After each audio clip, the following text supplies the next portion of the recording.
Welcome, everyone, to another episode of FitChat.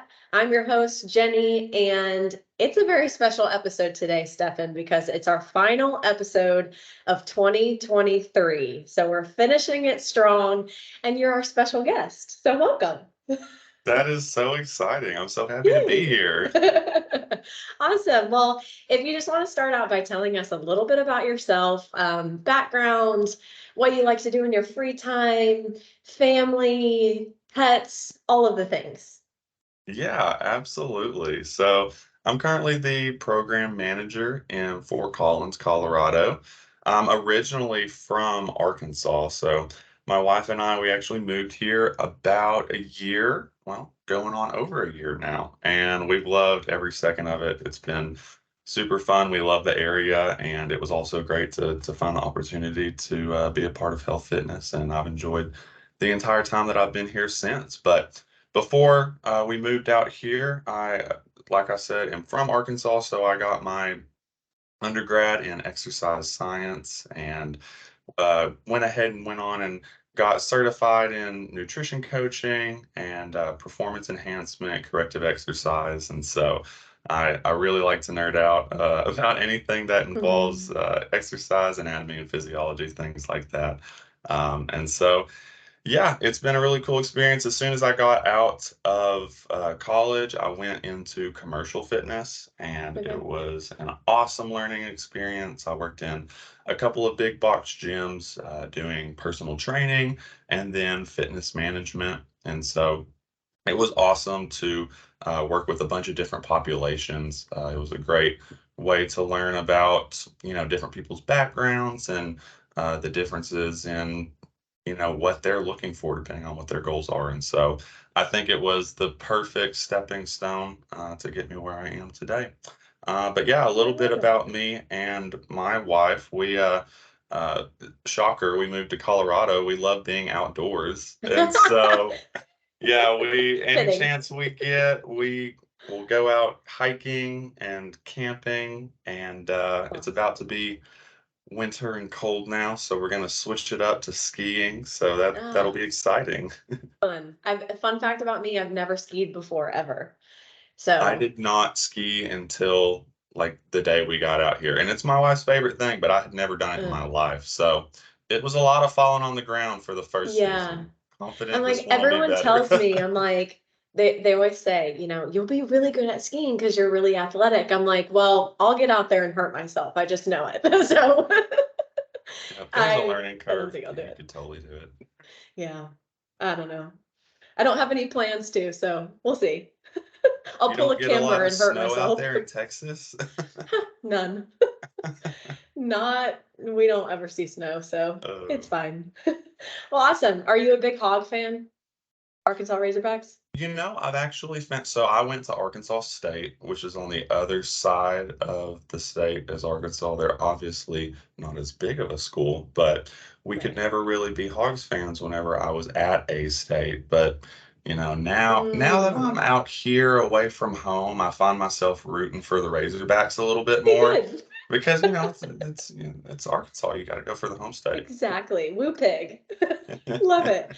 Awesome. Well, thanks for being with us today. I'm excited to dive into some things. So, as we get closer to the holidays, as you probably know, the stress starts to pile up. And I've personally starting to feel it as we get into, October, November. It's the stress begins to pile up from whether it's family stress, financial stress, work stress as we close out the end of the year, get ready for the new year.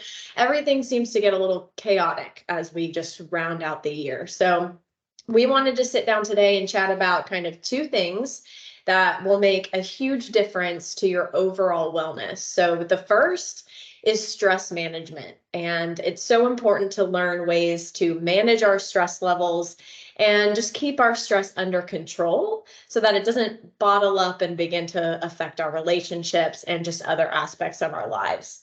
And another big thing that will begin to affect our health and wellness and relationships with others if we don't manage it properly is our sleep. So we're going to chat how sleep and stress can affect one another and give you kind of practical ways to get enough sleep and manage your stress. So, let's get into the first thing, which is stress management. And personally, I think the first step to managing stress is being able to identify our emotions. And it may sound kind of silly, like, well, duh, but sometimes it's really hard to identify what emotion you're feeling in certain moments. And when you have an emotional moment, a lot of us express our emotions differently, obviously. But what I have done to help me identify my emotions and understand them better is journaling. And specifically, I like to journal after something has happened. So after something has triggered an emotional response from me, I like to sit down and just talk myself through what just happened as I write it down. So once I do that, I'm able to work through why I felt a certain way in the moment and identify exactly what I was feeling. And when I have that time to sit down and reflect, it normally like helps me get back to a calmer state. I kind of cool myself down, and then I'm able to understand it better. So now, I mean, you might be thinking like, well, I don't have time to sit down and journal after every time something makes me emotional. And I'm like, yeah, okay, I understand that. But for me, after only journaling like a couple times after something like that happens, I'm able to understand my emotions and actually communicate in real time to someone as I'm I'm feeling a certain way. And I wasn't very good at doing that before. So like in the past when someone would ask me, like, what's wrong? Or, you know, like, why are you acting this way? My response would be, I don't know. I'm I've always used to do that. I would always say, I don't know, I don't know. But now, after doing some journaling, when that stuff happens, I'm able to understand what I'm feeling and work through it in real time. So journaling for me was kind of like almost the homework I had to do to be able to understand the assignment and then do better on the test, like that kind of thing, you know? So I don't have to do it all the time now, but doing it just a few times kind of helped me in the moment. But I'd love to hear from you if, like, what you've done in the past Yeah. for identifying your emotions. And yeah, I anything? think, yeah, I think, I mean, you nailed it right on the head there because that can look different for everybody. But whenever you get Hmm. down to the core of it, that's what we're all doing. And, I found that whenever I got to the point to where I knew I needed to, reflect on what I was feeling and talk through what I was feeling, like really what I was doing was I was trying to identify what the stressor was. Yeah. Because, like you said, this time of year, you've got stress at home and you've got stress with financials and you've got stress with, if you have kids, it only ramps everything else up. And then Yeah. work is wrapping everything up. Mhm. So there's just a lot going on. And so it's very easy for us to kind of not know what the main stressor is and how to Yes. process that and how to, maybe categorize those things in our lives. And so, for me, I found that, spending just time to actually think to myself, and most of the time I do this whenever I'm working out. So I've found Hmm. like something that's really good for me. I'll either do, like a longer weightlifting session or Hmm. I love to get on the rower and just zone Hmm. out and Yes. just really think through you know, what's going on. And that was really important because, I found out whenever I got married that I'm really good at just pushing those things down. And then Uh-huh. eventually, you get to that point where you're like, why am I so Well, stressed out yes. all of a sudden, Yes. Hmm. And It so, piles up. It's like a bottle, and like you yes. just fill it, fill it, fill it, and you like ignore it until you seriously cannot ignore it anymore, and it just explodes. Yeah, So I absolutely. get it. And so, yeah, it's been a super cool learning process, talking through that stuff with my wife and everything. And she taught me to take that time to really reflect to myself. And, it looks different for everybody. For you, it's journaling. Yeah. For me, it's just actually taking time to not distract myself because I'm very Yeah. good Hmm. at, even after I leave work and the day's over, let's find something else to keep my mind thinking about Yeah, anything yeah. else, without even realizing that I'm doing that. And That's such a so, good point. I yeah, feel like we all do that in some sort of way, but mhm, yeah, trying to absolutely. find things to distract you. Sometimes you just have to deal with it in the moment, Mhm, give it its time and then, okay, move on. But yeah, I love what you said about stressors. I think identifying, I like to call them like triggers.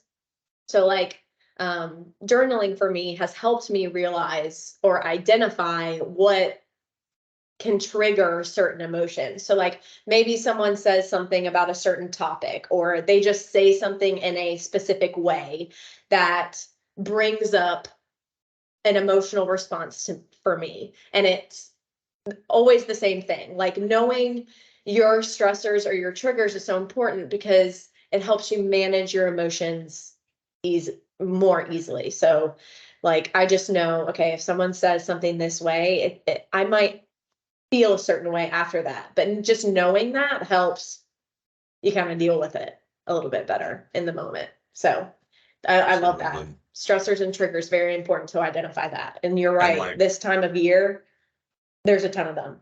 and I will say, just a little plug, I know that we're all really busy this time of year, but it has been shown time and time again that even if we're stressed out and we're really busy, taking the time to go and exercise at least a few times a week is a great way to naturally lower those natural fight or flight hormones that are triggered whenever we have those stressful times. And so, even though it might add something to the schedule, it's going to be really beneficial in the long term to add in a little bit of exercise to that routine.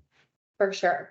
So definitely exercise is one way that we can really act on our emotions. So I kind of want to break that down a little bit further. So sometimes we act on our emotions whether we realize it or not. And we all do this in different ways. And sometimes we the way we express our emotions is not always the healthiest.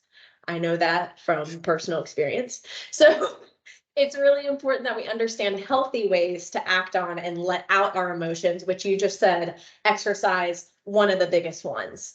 But another way we can do that in a healthy way is talking to a professional. So I am a big advocate for therapy, counseling, all of those things. And I think it's a great way to improve your mental health, even one-on-one coaching, just talking to someone who has experience and knows um, has the tools and resources to help you. So HPE actually has an employee assistant program where you can talk to a counselor through anything that you might be going through. So definitely take advantage of that if it sounds like something that would benefit you. Because yeah, counseling and therapy is always a good way to talk through things and get help where you need it. And talking Absolutely. with a loved one, like you said, mentioning, I talked to my wife about this. Talking to a loved one is one of the best ways to work through your stress and get your emotions out. But sometimes it takes a little bit to find that person and it might not be a spouse, it might be a friend, it might be another family member, but someone who you trust and who loves you and will just listen and lift you up instead of judge you for, certain emotions you're feeling.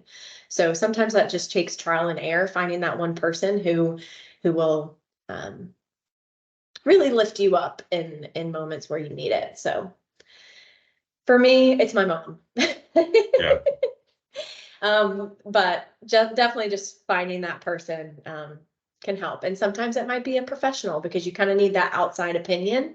Um, and family and loved ones always, I don't know, they always have bias, I guess.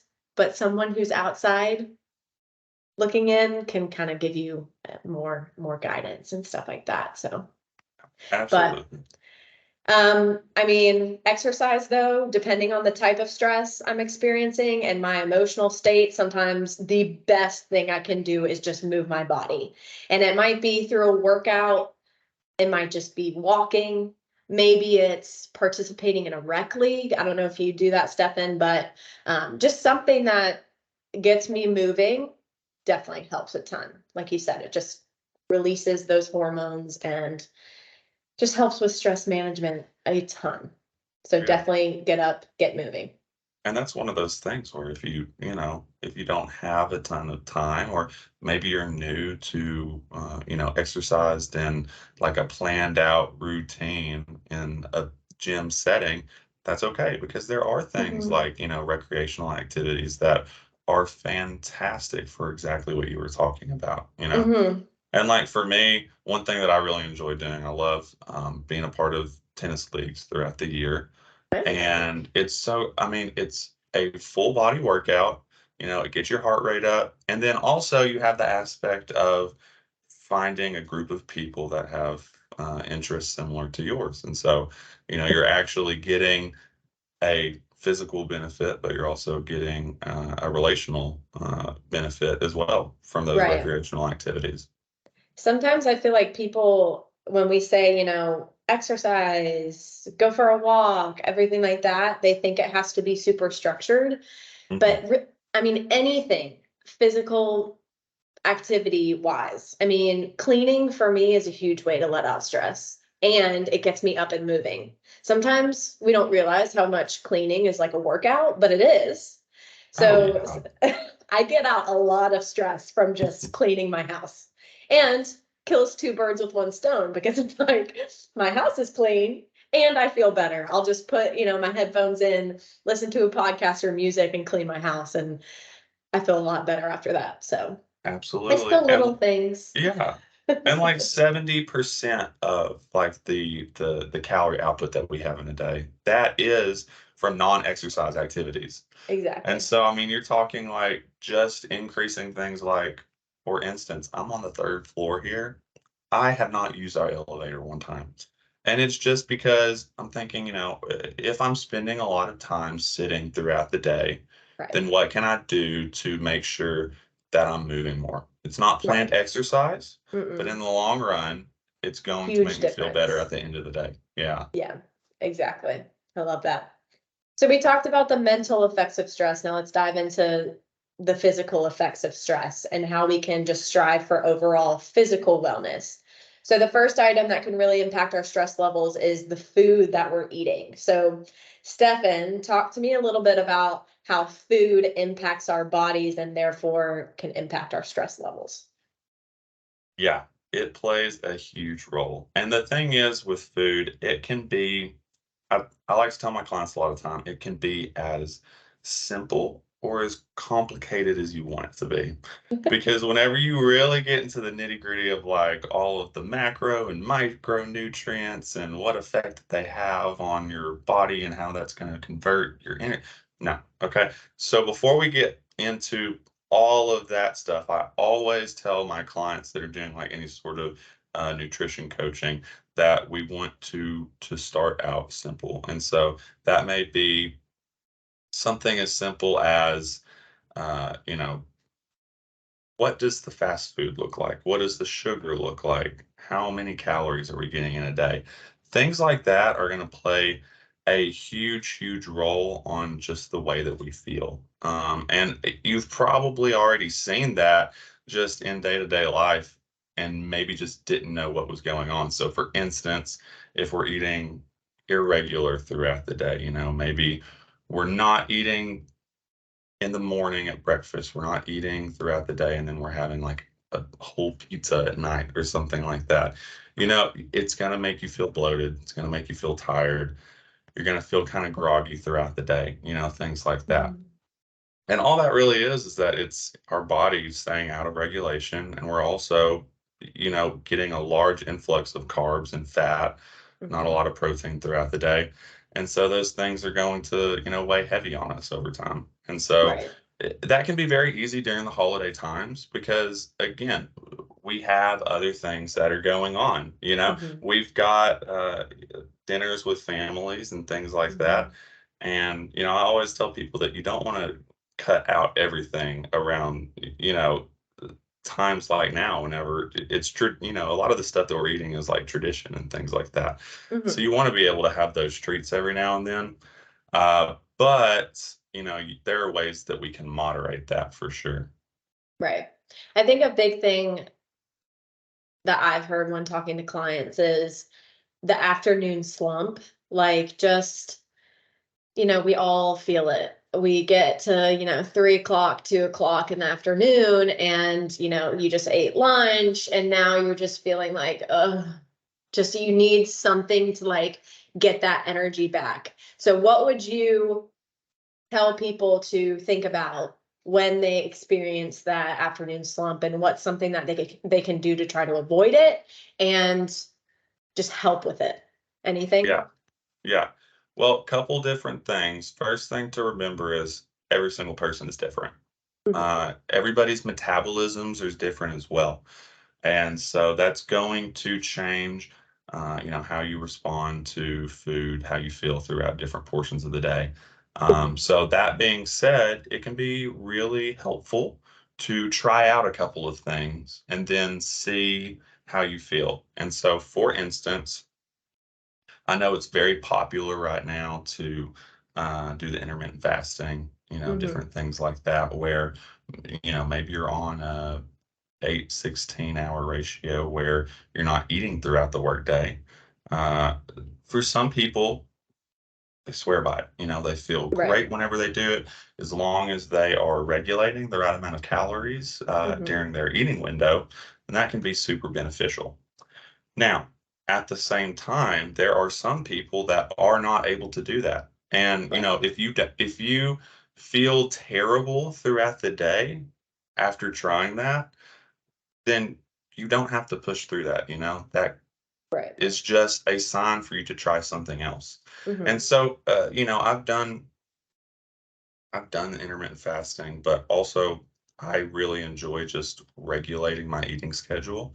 And so I always enjoy doing something light for breakfast, something that has a little bit of protein in it, and then Mhm. something that might have a healthy fat content. So that could be anything from yogurt to eggs. If I'm Mhm.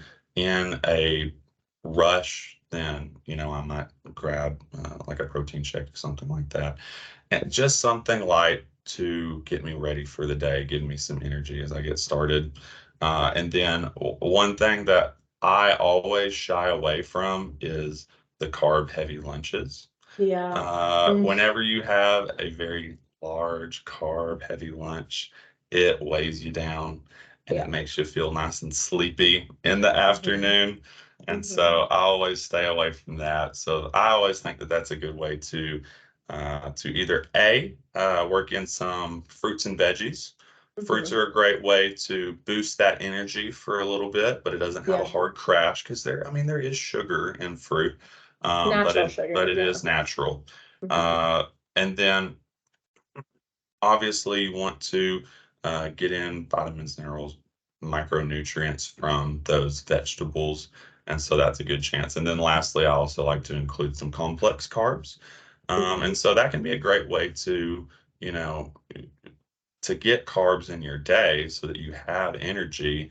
But complex carbs, things like sweet potatoes or whole grain pastas and things like that, if you eat them in moderation, they do not make you feel groggy and they don't make Right. you crash halfway through the day. They're a Mhm. great way to regulate the digestion. Love it. I feel like a lot of people in the afternoon slump will immediately go, okay, I need a cup of coffee. I need some caffeine to wake me up. But when you have that caffeine at 2 o'clock, 3 o'clock, 4 o'clock, that can affect your sleep. So I want to get Oh my into gosh. everything about sleep. So everyone probably knows that if you aren't sleeping well, you're tired, you're lethargic, and sometimes that leads to added stress and vice versa. So if you're stressed about something, sometimes it's really hard to get sleep because your mind won't shut off. So talk to us a little bit about our sleep and what things can affect our sleep. I know I just mentioned one, caffeine, but Yes. what are And some I'm other ones? I'm so happy that you mentioned caffeine because Mhm. caffeine is, I mean, it's It's everywhere. It's in all of our lives, you know, and so Mhm. that's obviously going to be one of the biggest factors in our sleep system. And I will be the first to tell you, I love caffeine. Oh, we I know, Stefan. love I love it. Yeah, I feel like right now I'm in a point where I've tried to, you know, kind of uh, be careful about what sources I'm getting caffeine from. So, for Okay. instance, I don't drink energy drinks anymore. I get it from coffee and tea. So that's Okay. beneficial. But anyways, let me let me slide. Basically, caffeine is going to be play a huge impact just because we all know that you know, caffeine is a stimulant, and Right. so I mean it's literally blocking receptors in your brain that are telling you to go to sleep. Mhm. And so it's not actually giving you energy per se. What it's doing is it's blocking yourself from realizing that you're tired. And the thing is that there are actually a lot of really cool studies about the benefits of coffee and caffeine. Most of those are meant for, you know, the morning or midday or anything like that. And so I'm not saying that caffeine's bad, not at all. I drink multiple cups of coffee every day. Here's what's important about it, though, is that, like you were saying, if you're having a cup of coffee or two or three at 2, 3, 4 in the afternoon, whenever we're feeling tired at work, that's gonna stay in our system. Now, at first glance, you're, you know, probably thinking, well, I'm not gonna go to sleep till 10 or 11 tonight. You Right. know, that's a Yeah. long way away. Uh-huh. But really, you know, caffeine, it has a half-life of about 4 to 6 hours. So basically, like what that means is in 4 to 6 hours from the time you drink that cup of coffee, half of the caffeine is still going to be in your system. Wow. And so, you know, let's say you have an energy drink, and Mhm. those things have 2 to 300 milligrams of caffeine. Yeah. Uh, 4 to 6 hours later, or even 6 to 8 hours later, whenever you might be going to bed, you know, you could still have 150 milligrams of caffeine. That's 2 cups of coffee r- right before you go to bed. So that's going to Mhm. play a huge role on your sleep. And then it can become a cycle, which is the hard part about sleep. Because Right. whenever you have a bad night of sleep, you're going to get stressed. And we talked about stress. Mhm. Whenever you have a bad night of sleep, you're still waking up at the same time for work. You're going to be stressing your body because you didn't get that recovery that it's Right. looking for whenever it gets sleep.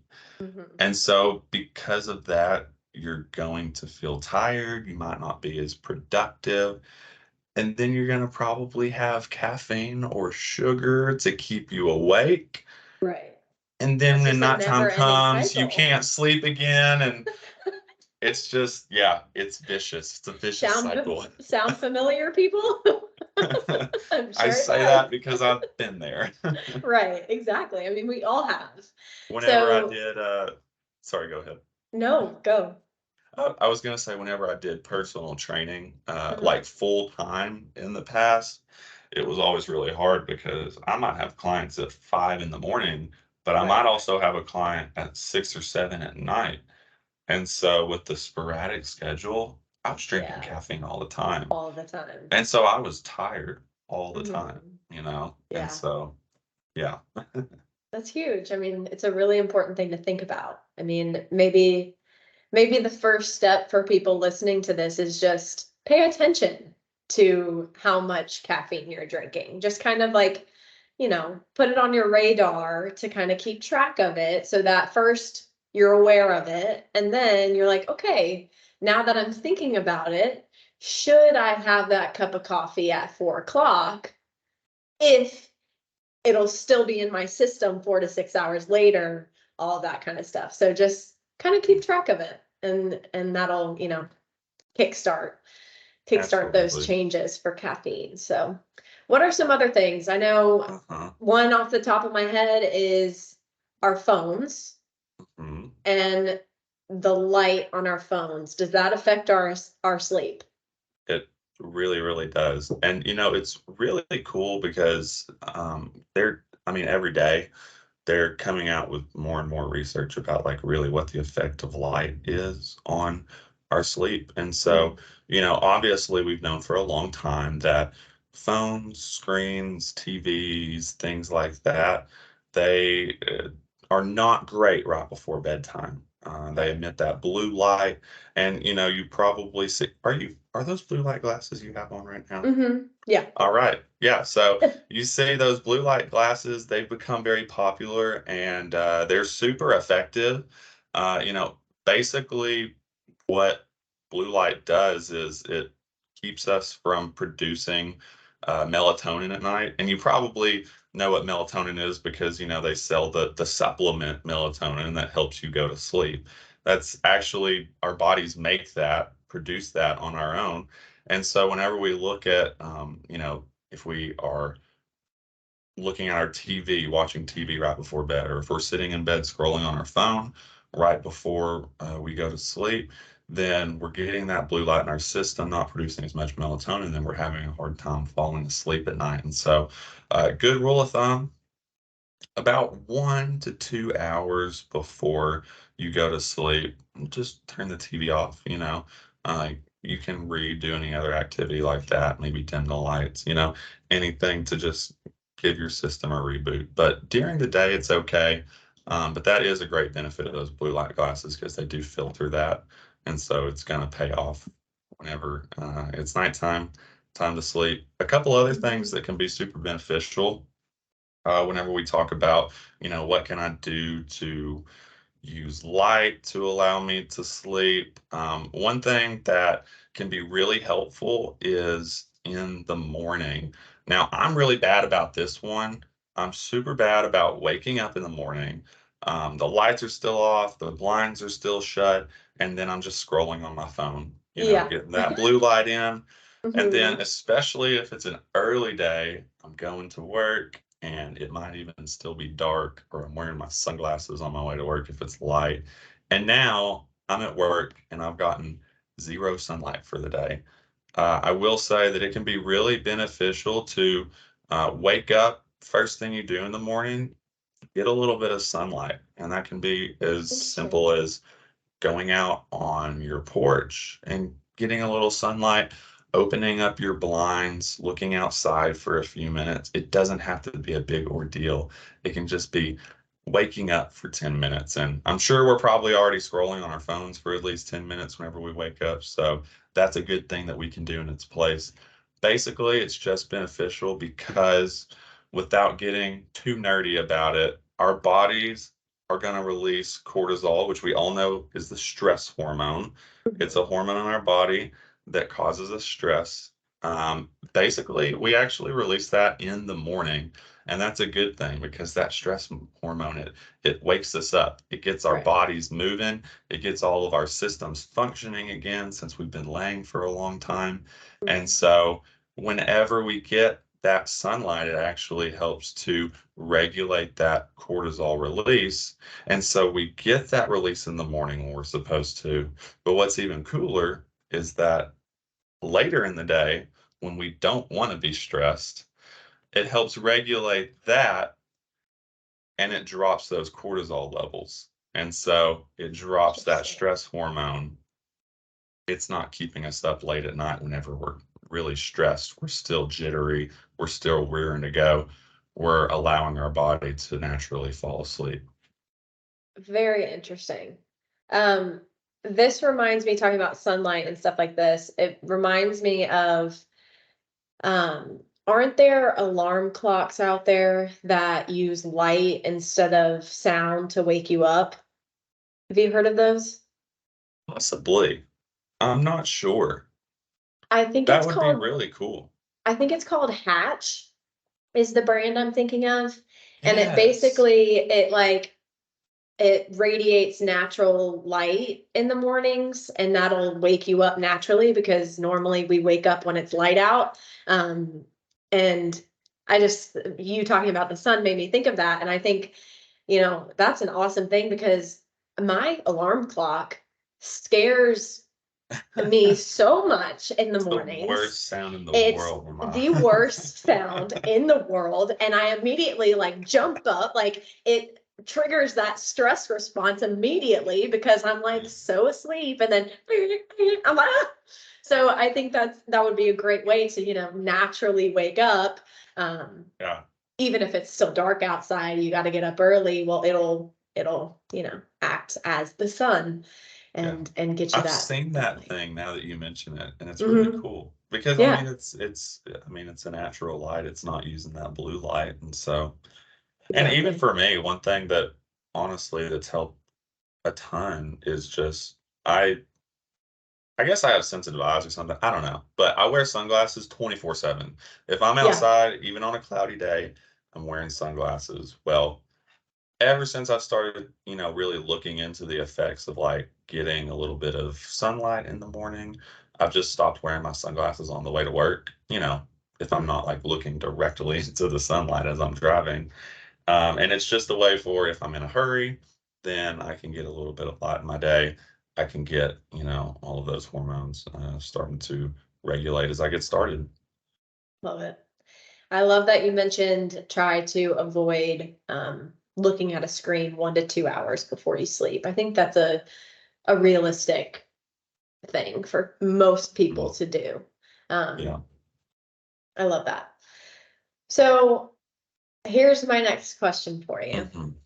and I would love to get your thoughts on it. So say we do all of these things an hour, 2 hours before we decide to go to bed, we put our phones up, we turn the TV off, we do something relaxing, whether it's, I don't know, reading or just, um, I don't know, maybe some meditation. I don't know, whatever you decide to do that 1 to 2 hours before you sleep. You go to bed, you brush your teeth, you do all the things, your nighttime routine, and you're laying in bed, and for whatever reason, you just cannot sleep. I mean, it's been an hour, 2 hours that you've laid down, closed your eyes, and nothing's happening. You're just, for some reason, sleep is just not happening that night. Hmm. And we've all been there. Yeah. So my question is there anything in that moment that we could do to help our bodies fall asleep quicker? Like, is there something that you've done that you think helps? What do you think we could do in those moments where it just seems impossible to fall asleep? That is a great question, because I mean, it really is like it's the age-old question that I mean, Yeah, people have been asking forever. And I'll say it like I said the food. There's no one size fits all. right. Everybody's different. And so you might have to try different things. And I will say, just like with exercise and with eating, the same for this. It's good to try something new, try Mhm. it multiple times for a while and see how that affects you.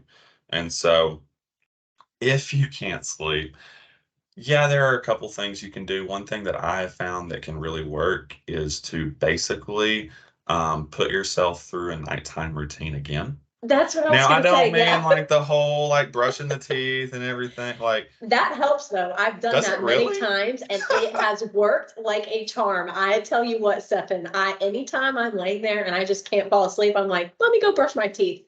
Works every time. That I is don't know if it's the hilarious. I don't know if it's the minty taste in my mouth. I don't know what it is, but it helps every single time. So That is hilarious. Well, I know, like for me, I mean, I'll sometimes if I can't sleep, I'll just get up instead of laying there torturing myself, rolling in Mhm. bed. I'll get up, I'll go back on the couch, which is normally where we watch TV at night, and then Right. I'll go ahead and I'll just turn a dim light on, maybe Okay. read a book, maybe just sit there, pet the dog, something like that. I'll Mhm. just do something calm and relaxed that I would normally do right before I Right. go to bed. And then I'll go back, do however much your nighttime routine you want to do, even if it's brushing your Right. teeth again, and then go through that again. And it can sometimes be a way to almost like trick your brain into saying, okay, now we're really going to Right. bed. Yeah. This is Um, this is real this time. yeah. I will Yeah. say one question that I get asked a lot is, what about the melatonin supplements? I Hmm. hear that a lot. I will say it's a naturally occurring hormone in your body. So, and I can't speak for brands or anything like that. But I can say that I don't have personally anything against taking melatonin if it's really needed. My only caution with that is to not rely on that and also not to use that every single night because with a lot of there, I mean, there are a lot of different things that you can take that are naturally occurring in your body, but it's very easy to, if you get in the routine of using that over and over again, our body basically says, okay, we're getting this, so I don't need to make it anymore. Yeah. And we don't want that. Right. So, I mean, I think it can be useful every once in a while, like especially for me, whenever I travel, I I always take melatonin whenever I travel, just because it helps to get me on the new time zone that we're going to be in. Yeah, exactly. And it reminds your body, all right, even though my routine's different, it's time for bed. You know, you're in a Yeah, new place, you're doing different things than you normally would be doing when you're at home. So, yeah, that's a good point to, that's a good helpful tool if you're traveling and kind of off schedule and stuff like that. yeah, But definitely a great reminder to people that, don't rely on these types of things. It's great if you need it for whatever circumstance, but taking it all the time, like you said, your body will stop producing it, and we don't want that. nope. So that's a great call out. I love it. Anything else on sleep, stress, any final takeaways you want to leave our listeners with? Really, with all of it, I will, I've said this a couple times now, but I'll go ahead and say it again. Whenever you take into account sleep, stress, how can I use exercise to help with that? How can I eat better to help with that? Sleep better to help with that? All of that. Whenever you take that into effect, if there's like a very specific thing that you are trying to not necessarily fix, but that if there's a specific thing that you're trying to address in your life, maybe you can't sleep, maybe you feel groggy during the day, maybe you feel stressed. Depending on what that is, I would say to try some of the little tips that we talked about today and then do that over a period of time, see what the effect is, and then adjust as necessary. I see it all the time where, like with clients, we might go through all of these things that they can do with exercise and with food and with sleep and with caffeine. And then they like just throw it all at the wall and they do it all at one time.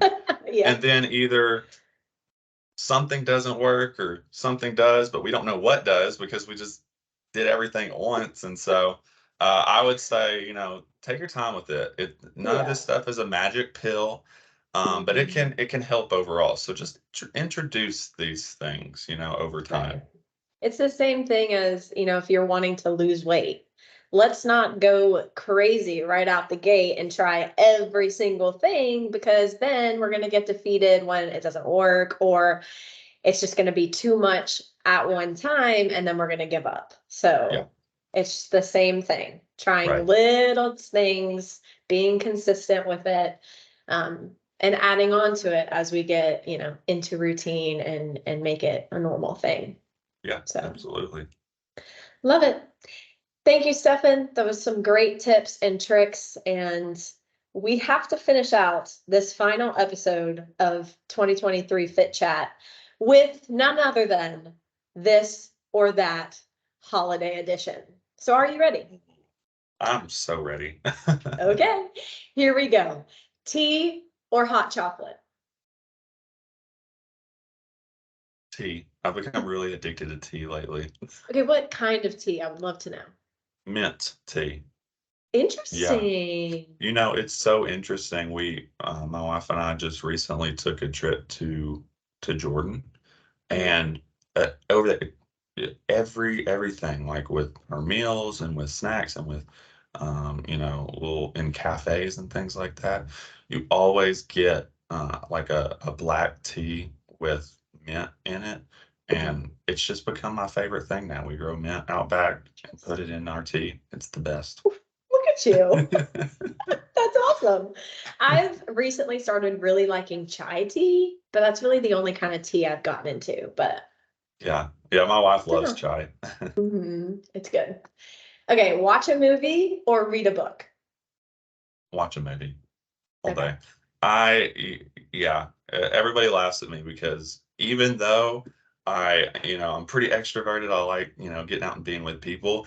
I could sit in front of a TV all day Mhm. if you just play movies. I'm a huge movie buff. I feel like you'd be the type to know like every quote of like every movie. You seem like that kind of guy. Yeah, it can be kind of annoying. You gotta dial in on the quotes a little bit, you know? Right. Love it. Uh, Pumpkin pie or apple pie? that's a hard one. That's a really hard one. Um, you know, I'm gonna go with pumpkin pie. Okay, I yeah. feel like I feel like just because I don't know I don't know if they sell pumpkin pie year round, but in my mind they only sell it like for the holiday season. So I guess Right. because it just feels like it's for that time, it makes it just taste even better because it's special, you Yeah. know. It's so special. I love it. Sunny days or rainy days? Sunny days. Okay. Sunny days. I don't Okay. do rain. I like to be outside. Okay, so on a sunny day, you're sitting inside watching a movie? I know it's so bad. Okay. This is why it's so important to have like friends and family that like pull you outside Yeah, because then once you're out there, you love it. I can right. but if I get in the zone with the movies, I get it. All uh, right, last one. Sweet potato or mashed potato? sweet potato. Okay, I yeah. love sweet potato. They're I like love how one of my quickly you favorite answered foods. that. I One love of it. my favorite foods. Do you like it when it has like the toppings, like the like marshmallows or pecans? Like, do you like that or no? Just plain. Yeah, yeah. I don't normally put like marshmallow or anything on there, but I do love it with like cinnamon sugar and pecans, Mm, stuff like I that. know. It's so good. Do you have a sweet tooth? I have a huge sweet tooth. Okay, yeah, me too. I feel like sweet tooth people really like sweet potatoes. Oh, absolutely. It's funny because like I even mentioned sweet potatoes a little bit ago, and it's like they're such a good food, that it's a great complex carb. My problem is when I throw a bunch of like sugar and stuff on top of it. Yeah. It can start to get real unhealthy really fast. Absolutely. Oh well. All right. Well, thank you so much, Stefan. Um, Loved it. It was a great episode. Um, Thank you guys for listening. Thanks for being with us throughout this 2023 year. It's been a blast, and we're excited for what the new year will hold. We hope you have a great holiday season. Do you want to plug Healthy Holidays really quick before we leave? Absolutely. Healthy holidays. Registration's going to open up on November 1st. We're doing like a whole 8-week program. It's going to go through January and it's going to give us recipe guides to help us navigate the crazy holiday season. We also have one-on-one coaching available if you need help with accountability through that. It's going to have a lot of really great resources just to help us as we deal with those stresses that we were talking about today. Amazing. So take advantage of that. And Stefan, thank you so much. And thank you guys for listening. We'll see you next time. Bye.